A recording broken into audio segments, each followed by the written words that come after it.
I accidentally joined a Japanese family for dinner, and it was the best part of my trip. Last night in Kyoto, something happened that I'll never forget. My wife and I had spent the entire day exploring the city, temples, gardens, walking for hours. By evening, she was exhausted and decided to rest her feet at the hotel. She encouraged me to go out and enjoy dinner on my own. So I opened up Tabelog, picked a random place nearby, and walked into a small 8-seater restaurant tucked away in a quiet alley. When I arrived, I was seated beside a group of 4 older locals, 2 couples, probably in their 60s or 70s.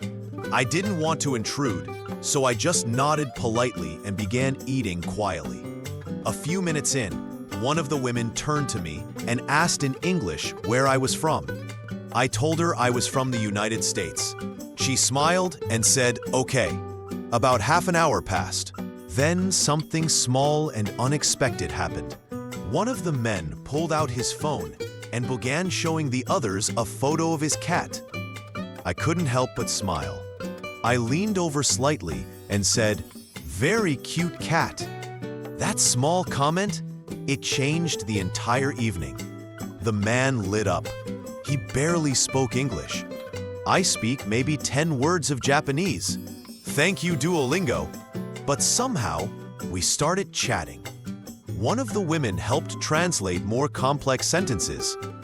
As it turns out, she used to be an English teacher before retiring. Next thing I know, they're pouring me sake. They're ordering sushi, steak, and other dishes for the table, and splitting it all evenly with me. We laughed. We shared stories. We found ways to communicate, even with limited language. They kept calling me friend, and that's exactly how it felt. Dinner lasted 4 hours, from 6 to 10 at night. At the end, they got up to leave and insisted on taking photos with me. One of the men even added me on Instagram.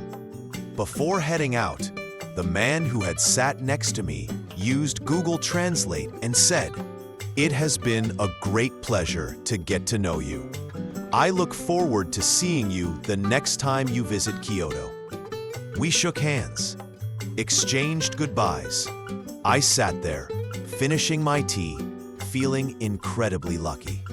Then, as I was paying the bill, the door opened again. It was them. They had come back to invite me to join them for a drink at a local bar.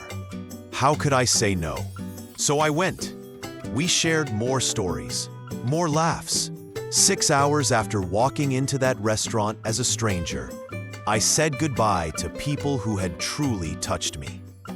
Despite the cultural differences, the language gap, the age difference, I'm 32, by the way, it didn't matter. What we shared was something universal, something human. We connected, we understood each other. We became friends. I didn't take photos to post, out of respect for their privacy. But I'll hold on to those pictures forever. They're the kind of memories that stay with you long after the plane ride home.